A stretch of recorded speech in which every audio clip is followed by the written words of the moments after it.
Just let it drain out. All right. Hey, what's going on YouTube? In today's video, we'll be installing PPE's transmission fluid thermal bypass block. And so I purchased this as an additional measure of protection to increase fluid flow to my new transmission cooler from them. The OEM part that is currently installed on the truck has a restrictive internal passage, and if the OEM valve fails in the closed position, transmission fluid wouldn't necessarily reach the cooler.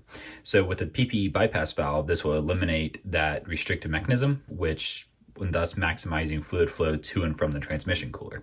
Additionally, with PPE's bypass block, it comes with a removable plug with a magnet on the end to trap various debris that are within the system and then can be removed later on for routine services. And the OEM valve does not come with a service plug, so that's a huge bonus with this new bypass block from PPE. So without further ado, let's go ahead and crack this open and see what we're working with. All right, so opening up here, I've got looks to be two flange bolts and then the actual block itself. So let's go ahead and pull that out and take a look at it. All right, so taking a look at the block here, it does have a straight bypass on the right side, and then on the left side, you can kind of see that service screw in there, which is on this side of the block here. But this does feel really heavy and pretty high quality from what I can see. It is aluminum billet, and looks very nice and machined well from PPE.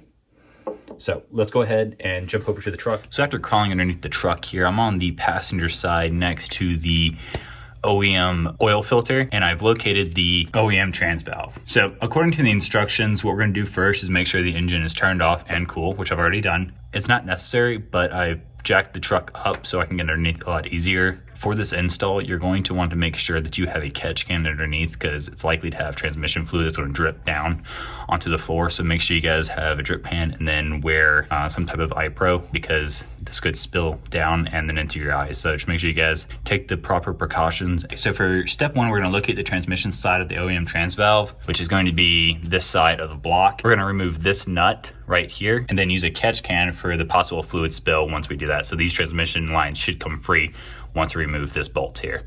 So let's get, all right, so to remove this bolt, it's going to be a 13 millimeter.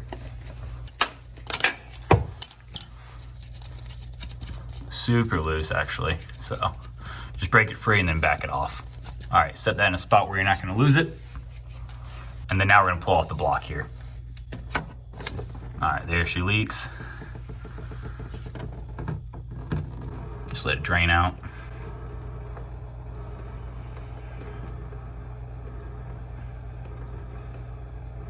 A good amount of fluid is coming out of the block. All right, so for the fourth step here, we're gonna go locate on the back side of this block is going to be the cooler side, and the nut is gonna be the exact same. So go ahead and back that off, and then we'll go to the next step. Again, super loose here. Switch my hands, back it off. All right, place that in a spot where you're not gonna lose it, and then we'll pop the block off on the back. Let it carry that a little bit. It is draining a lot as well. Just let it drip out here. All right, so for the fifth step, we're going to remove the factory bolt that's right here.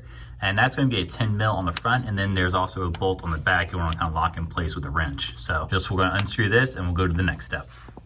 All right, so now that we have the factory bolt removed, we should be able to go ahead and wiggle this off now.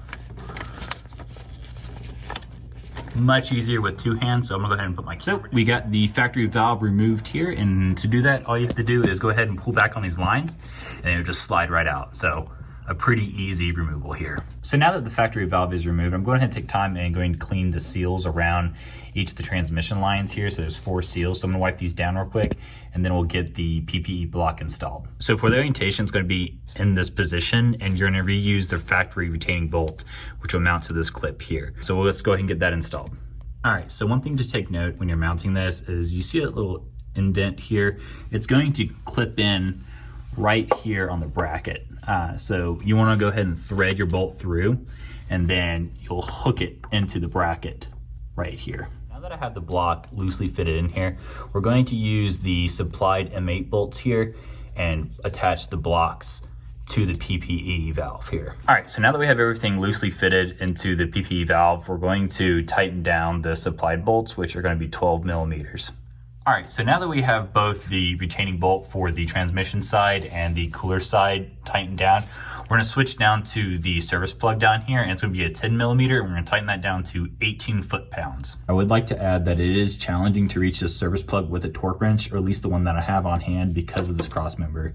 But I was able to snug it in there tightly and get it down to 18 foot-pounds. All right, so now that we have everything tightened down for this PPE bypass valve, we're going ahead and clean everything up with some brake clean, and then we'll talk about what the OEM valve looks like. All right, so now that we have everything cleaned up down here, we're going to want to run the truck to operating temperature to confirm or not if we have any leaks from this newly installed part. All right, so I do not have any leaks. Just be very careful with the exhaust here because it will be hot when you're running your truck. So just be cautious of that when you come back underneath here to check if there's any leaks. On a side note here, once I disconnected those transmission lines, I lost about a quart of transmission fluid, so I would recommend replenishing your transmission fluid immediately following the install of the bypass valve. I'm currently installing the larger transmission cooler and the deep dish pan, so I will be doing that once all three are complete. But for those of you who are just doing this valve, I would recommend going ahead and replenishing your transmission fluid. All right, so now we're back on the workbench here. Let's take a look at this valve. So I've got from the transmission to the cooler, and that is where that valve is. And then for the cooler to the transmission, it's a straight pass. So let's go ahead and take a look at this valve on the OEM. It's probably gonna be a spring in here of some sorts. Make it easy. All right, let's move this out of the way. All right, so pulling off the valve, I got a seal here. And then probably a spring. Yep, a spring. So that's the three components inside the OEM, and then pass through here. So with the PPE, it'll eliminate this valve setup here and then make it a straight pass through with a service plug. So that's the upgrade you're getting over the OEM valve. All right, thank you guys so much for sticking around to the end of the video. I am super impressed with this PPE thermal bypass valve, and in the next one, we're gonna take care of this. So make sure you're on the lookout for that when this video drops. Catch you guys next time. Thanks.